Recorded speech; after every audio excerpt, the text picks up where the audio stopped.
Hey guys, Jordan here from ThatCarLife, and today we're going to be taking my S15 Silvia for a drive. And as you guys know, I absolutely love my S15. It's been my dream car for so many years now, and the S15 Silvia, along with so many other JDM cars, have shot up like crazy in value. Like, I paid 17 grand for this car in 2018, and now these things are going for 30, 40, and even 50 depending on condition. And it's not even just the S15, there's other cars like an R34 JDR you could get 10, 15 years ago for under 100,000, and now they're way over 100,000, even $200,000, which is basically a house deposit for a JDM car. Like, that's insane. Heaps of other JDM cars that have been highly loved for so many years and underrated JDM cars, they've all gone up in value as well. And at the same time, all of these JDM cars, they're getting pretty old now. It's 2025, which means it's really hard to find one in good condition and find one that hasn't had a bit of a hard time. And those factors combined with the price, it can bring into question whether or not getting a JDM car, any JDM car, is really worth it right now. So we're gonna get into the S15 and go for a drive.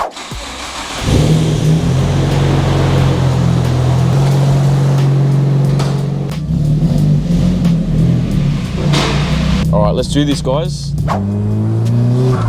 All right, guys, we're in the S15 and ThatCarLife support's just spawned in the front seat. So JDM cars right now in 2025, I'd definitely say there's a huge hype behind JDM cars, and they're very, very popular all around the world, but especially in Australia. If you drive around anywhere in the world, America, Australia, Japan, anywhere you go, and you're driving around in a Japanese car that's modified, like a Supra, a Skyline, Silvia, you're gonna get a lot of attention. People are gonna be taking photos, yelling out to the car.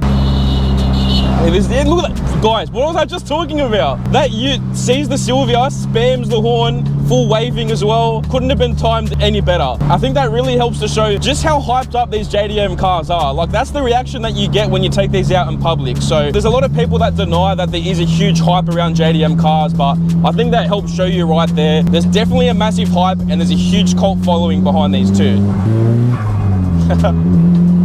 And can you blame them? Listen to this.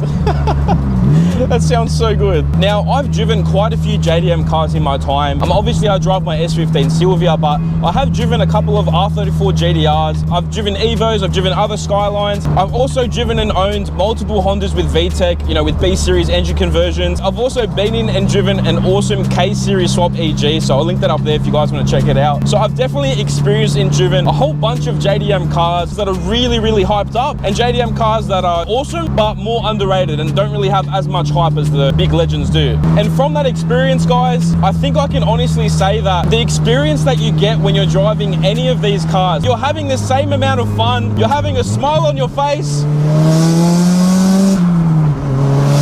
just like that. Honestly, I had just as much fun driving a B-Series or K-Series swap Honda as driving a 34 GTR that's modified, you know? Yeah, that really makes you think, is it really worth spending $50,000, $100,000, $200,000 on a JDM car that's really hyped up when you can get that same love, that same joy, driving a JDM car that's still really awesome, but I guess a lot more affordable.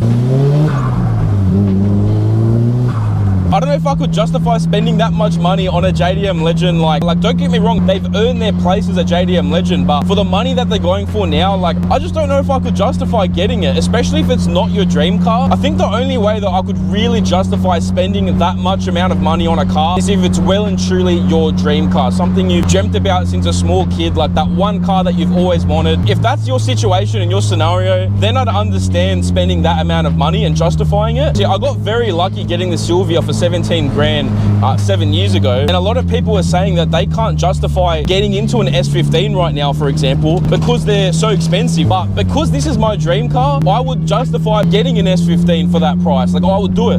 But for any other JDM car, I wouldn't. I think that's the same for a lot of people out there. I think you can justify spending a lot of money on a JDM car if it's well and truly your personal dream car. I don't think people should be buying these JDM cars for that much money just because it's really hyped up and just because you'll get attention or other people like it. You should be buying a JDM car because you genuinely want it. Other people liking the car, don't get me wrong, it's an awesome thing, it's definitely a plus, but at the end of the day, you've got to be the one that has a smile on your face behind the wheel, and you're going to be the one driving it all the time. For that much money, I don't think I could buy a car just because it's really, really hyped, it's a JDM legend. If it's not my dream car, I don't know, I couldn't justify it. But each to their own, of course. Like, if you've got the money to spend, do it. But if you're going to be spending that amount of money and it's going to really like set you back with a lot of things in life, I don't really know know if it's justifiable. There's a JDM car for every type of budget, every type of style, every type of taste. There's JDM cars with V8s, 4 cylinders, 6 cylinders.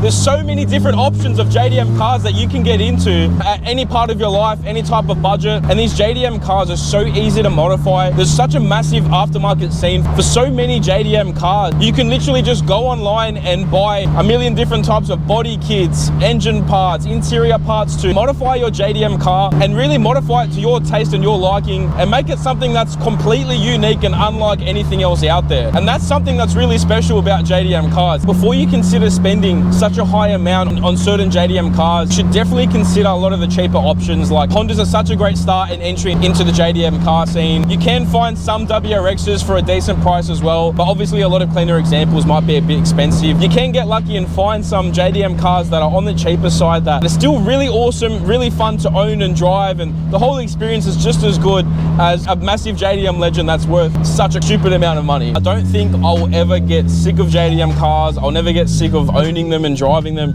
The community around JDM cars is so awesome as well, and I haven't driven a modified Japanese car that I don't like or don't have a crazy amount of fun in. Definitely think that right now JDM cars are totally worth the insane amount of hype and culture that they have around them. And honestly, I think these Japanese cars are going to continue to grow in value, and as the years go on, there's way more people that are realizing how special these are and getting into these JDM cars. But also as the years go on, the supply is going way down as well, because obviously they're getting older. So the prices are definitely going to keep on climbing for all the JDM cars. I can already see that happening. Oh my God, he was so close to me, bro. What the hell? What a dickhead. A lot of people think that you have to get a turbo JDM car. Like you can't not have a turbo with a JDM car. Like it's definitely not the case. Don't get me wrong, having a car that doses like this, it's a lot of fun and it sounds awesome, but yeah, having VTEC or a really nice sounding, 4AGE, Toyota A86 for example, or a Corolla Sportivo hitting lift for example, there's so many awesome sounding and feeling NA cars that are JDM and you can have so much fun in. Hey, it's a nice Evo. What a legend. That's a hectic Evo. That's on E85. That smells mad. But this is what I mean, guys. It's JDM cars all about. So what I really hope you guys can take from this video is that JDM cars are incredibly special no matter what type that you get into. If you're strictly like a Euro person or strictly muscle or strictly into some other type of car scene, I definitely think it's about time you step out of your comfort zone and experience a JDM car. You don't have to get straight into, the really, really hype and massive JDM legends like GDRs and Skylines and Silvias. You can still have just as much fun in so many other JDM cars. And I think that's a massive reason why these JDM cars are just so special and mean so much to so many people out there. So I really hope you guys enjoyed this video, and obviously this was my opinion on whether or not JDM cars are worth the hype and the truth behind JDM cars, about how special and awesome they are, or at least that's what I think. So I'm very curious to see if you guys agree with me. Are you on the same page, or do you think something different? So yeah, definitely let me know in the comments down below. Thanks so much for watching, and if you enjoyed, please make sure you like, comment and subscribe, and I'll see you all next week in the next video.